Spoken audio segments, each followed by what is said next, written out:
हनुमान ढोका नेपालको बसन्तपुर हनुमान ढोका भूकम्पपछिको पुनर्निर्माण भएर फेरि बनेको छ। त्यसपछि मान्छेहरू घुम्ने, फोटो खिच्ने, फेसबुकमा फोटो हाल्ने, शनिबारको दिन छुट्टी मनाउने, रमाइलो गर्ने रमणीय ठाउँको रूपमा परिचित भइराखेको छ। हनुमान ढोका विशेष महत्त्वको साथ नेपालमा ऐतिहासिक रूपमा धरोहर बनेर बसिरहेको छ। सबै यसमा देखिएको परापूर्वकालदेखि मानिआएको देवी देवता, पुरानो वासस्थान, संस्कृति, नेपाल संस्कृति विश्वविद्यालय धेरै जीर्ण भइसकेको छ, पुरानो भइसकेको छ। कुनै बेला शिक्षाको ज्योति बनेर यो स्कुलबाट नेपालको जनताले शिक्षाको ज्योति बालेका थिए, जहाँ अहिले सबै मानिसहरूले यहाँ पायो परेकाले शिक्षाको ज्ञान पाएका थिए। त्यसै गरी अहिले त धेरै विद्यालयहरू खुलिसके र यो त्यति धेरै भने जस्तो तरिकाको मान्न सक्ने प्रकारको भएको छैन। नेपालका दलियरहरू सबै चिजहरू नेपालमा पाइने सम्पूर्ण कलाकृति कौशलहरू, नेपालमा पाइने गहना चिजहरू, नेपालको परम्परागत हुने मूर्तिकला, वस्तुकला, अन्य कलाहरू सबै चिजहरू यति धेरै रूपमा त्यही बेलामा निर्मित पुराना भाँडा पसलहरू, मूर्ति सजाइएका र लेडिजहरूले लगाइने तन्त्र मन्त्र, भूति जन्त्र सबै चिजहरू नेपालका हात हतियारहरू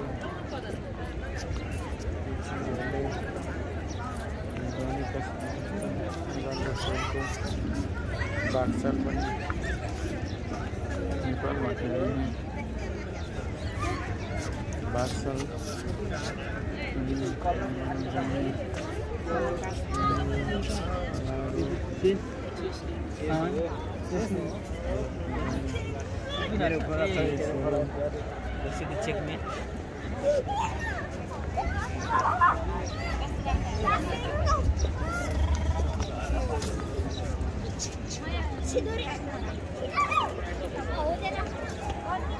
यसरी नै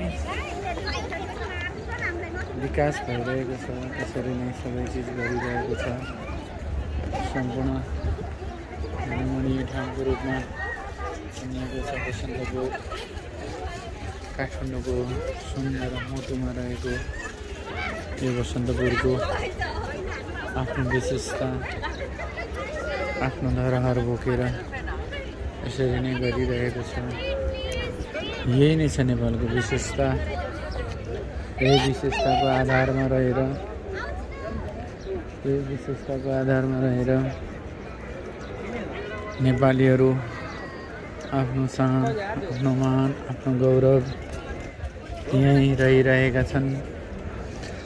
नेपालीहरू जहिलेसम्म जसरी आफ्नो श्रम पसिना बेचेर आज विश्वको हरेक कुनामा काम गरिरहेका छन्, जसले नेपालको व्यवस्थामा कुनै चिजहरूको असर फरक पारेको छैन। नेपाली नेताहरू आफ्नो कुर्सी, आफ्नो पार्टी, आफ्नो दलगत व्यवस्थामा मात्रै ध्यान दिएर नेपाली जनताका निम्ति कुनै चिजहरू पनि केही नगरेर लागिराखेका छन्।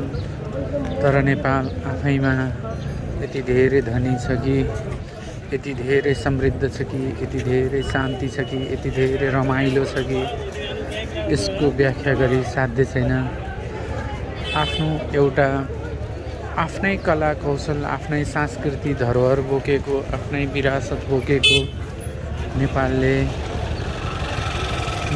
साँच्चै भन्यो भने परम्परा कालदेखि नै हामी को हौँ, हामी के गर्दैछौँ, हामी कसरी जिउने हो, हाम्रो वास्तविक पहिचान के हो, सब चिजहरूको विषयमा लागिराखे र तिनै अध्ययन गरिराखे।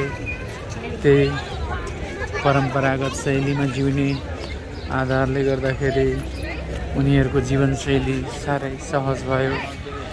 तर नेपालमा धनी दिन प्रतिदिन, धनी र गरिब दिन प्रतिदिन गरिब भइराखेको छ, जहाँ त्यो कारणले गर्दाखेरि धनी र गरिब बिचको असमानता असाध्यै धेरै बढ्दै गइरहेको छ। त्यही कारणले गर्दाखेरि नेपाली जीवनशैली कष्टदायक हुँदै जानेछ। गरिबको लागि दासत्व सरकार फेरियो, राणा शासन जहानिए, शाही शासन जहानिए राणा शासनको बेलामा जस्तो प्रकृति थियो, नेपालमा रहेका हरेक पार्टीले आफ्ना पार्टीका घोषणापत्रमा अनेक प्रकारको आफूलाई समृद्धि ल्याउने, आफूलाई यो गर्ने त्यो गर्ने भन्ने बहानामा हरेक चिजहरू भने गरे। तर वास्तविक दुनियाँमा कहिल्यै परिवर्तन भएन। अनेक किसिमका पसलहरू मात्रै खोलिए अनि तर आफ्नो काम, आफ्नो शैली भने सदा त्यत्तिकै नै रहिराख्यो। हो, मान्छेले केही गर्नुपर्छ, तर के गर्ने के नगर्ने भन्ने विषयमा ठुला बुद्धिजीवी मान्ने आफूलाई, मानवाधिकार मान्ने आफूलाई, सङ्गठनका यो मान्ने आफूलाई, तर वास्तविक दुनियाँमा को हो त के हो त केही नगरिकन त्यसुकै लिङ्ग बनाएर छोडिदिइराखेको परम्परा छ। यो परम्पराले गर्दा त्यो रहेको वास्तविक जीवन जिउन असाध्यै मुस्किल छ। तै पनि यति धेरै परम्परा, यति धेरै सभ्यता, यति धेरै संस्कृति बोकेको देशमा रहेका यति धेरै गरिब जनताहरूको आफ्नो वास्तविक जीवन के कस्तो भएर जाने हो, अझै त्यसको विषयमा केही बुझ्न सकिरहेको छैन। जसरी हुन्छ निर्वाहमुखी पेसा, निर्वाहमुखी व्यवसाय, निर्वाहमुखी जीवनशैली सामान्य रूपमा त्यो गरेर आफूलाई निर्वाह गरिरहेका छन्, जसले गर्दा यहाँको जीवनशैलीले हान्न नसकेर कति युवा पिँढीहरू विदेशी नै परम्परा भइरहेको छ। फेरि अर्कोतिर साँच्चै नै हाम्रो विरासत के हो भनेर थाहै नपाइकन युवा पिँढीहरू यस्तो नमजाडे कुलत, यस्तो नमजाडे विसङ्गति, यस्तो नमजाडे विसङ्गति विकृतितिर लागेको छ कि यहाँ साँच्चै नै भन्यो भने साँच्चै नै वास्तविक जीवनको मूल्य मान्यता नै थाहा नहुने गरी मान्छेको वास्तविक जीवनको मूल्य मान्यता नै थाहा नहुने गरी लागिराखेको छ। तर यो दिन, यो समय, यो संजोग मान्छेले जीवन त एकपल्ट जन्मिन्छ, जन्मिएपछि सायद को जीवन कहिलेसम्म यो धरती छोडेर जाने हो, मृत्युको सो सङ्घारमा नपुगुन्जेल मान्छेले आफ्नो जिउन लागेको अवस्थामा आफू जिउन लागेको अवस्थासम्म सोचिराख्छ। तर वास्तविक दुनियाँमा यो जिउने तरिका के हो त? मान्छे भएर यो दुनियाँमा किन आयो? मान्छेले गर्नुपर्ने काम कर्तव्य के हो? मान्छे कस्तो हुनुपर्ने हो? मान्छे सायद 84 लाख जुनीमध्येको हो, यहाँ 84 लाख जुनीमध्येमा उत्कृष्ट मानव जाति हो। त्यो मानव जाति बुद्धि विवेक बोल्न सक्ने, गर्न सक्ने, विचार गर्न सक्ने, पत्ता लगाउन सक्ने, अनुभव गर्न सक्ने, क्रान्ति गर्न सक्ने के का निम्ति साइन्टिस्ट बनिराखेको छ भने ती सबै चिजहरू मानव जीवनकै लागि, उसले मानव सभ्यताको लागि, चरम विकासको लागि गरिराखेको छ। एकातिर लथालिङ्ग भएर छोडिदिइराखेको विरासत छ। यो त हुन त कर्म होला, जसले जे कर्म गर्छ त्यसले त्यही चिज नै फल पाउनेछ। तर यहाँ मान्छेले के लगानी गरेको छ, कसरी बसिराखेको छ, कस्तो लगानीबाट के भएको छ भन्ने कुरा बुझ्न गाह्रो भएको छ। तर मान्छेलाई आजसम्म एउटा कुरो के थाहा हुनुपर्छ भने जीवन यति सहज छैन, यस्तो भने जस्तो सहज छैन। तैपनि जीवनमा के सोच्नुपर्छ भने जीवन, वास्तविक जीवन के हो त? गइरह वास्तविक जीवन कस्तो हुनुपर्ने हो? वास्तविक जीवन कस्तो हुनुपर्ने हो? मान्छेले कसरी जिउन पर्ने हो? मान्छेको आधार के हो? यो मानव भएर यस दुनियाँमा आइसकेपछि मान्छेले गर्नुपर्ने काम के हो? सबै चिजहरू यदि मान्छे भएर बुझ्यो भने सायद हामीले हाम्रो विरासतमा देखिए जस्तो 5000 वर्ष पहिला देखिएको जस्तै विरासत छ हाम्रो, जो श्री कृष्ण भगवानको रूपमा मानेर अहिले पनि मान्नुपर्नेछ। उनको शिष्य, उनको चेला अर्जुन, पाण्डवका साइला छोरा, पाण्डुपुत्र। तर त्यसमा 5वटै छोराहरूमध्येमा तिनी अर्जुन किन कृष्णको योग्य बराबरमा शिष्य बनेर त्यो शैलीमा आएर त्यसरी किन बने, किन त्यति योग्य शिष्य किन बने, त्यो संवादको एउटा पात्र किन बने, उनीसँग बोलेको चिजहरू संवाद गीता तयार भयो। सायद गीता तयार हुनुमा सायद